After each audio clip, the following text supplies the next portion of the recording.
तर जरांगेंनी यापुढे कोणत्याही नेत्यांवर टीका जर केली तर त्यांना जशास तसं उत्तर देणार असा इशारा भारतीय जनता पक्षाचे नेते परिणय फुकेंनी दिला। मनोज जरांगे मराठा समाजाची दिशाभूल करतायत असा आरोपही भाजपचे नेते परिणय फुके यांनी केलेला आहे।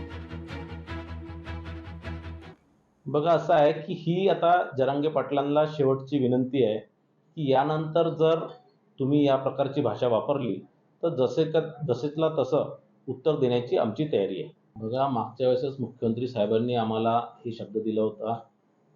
अनेक आंदोलन झाले, अनेक याच्यापेक्षा अनेक मोठं आंदोलन मराठा समाजात झालं।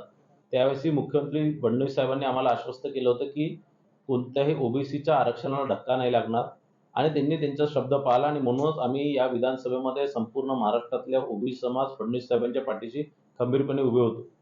आणि आता ज्या प्रकारे असे अनेक कोणतेही आंदोलन होऊ द्या, आम्हाला आमच्या ओबीसी समाजाला आणि या महाराष्ट्रातल्या प्रत्येक ओबीसीला माननीय फडणवीस साहेबांवरती विश्वास आहे, ते ओबीसीच्या आरक्षणाला धक्का लागू देणार नाही। लोकशाही मराठी ऐका, पहा, जागरूक रहा।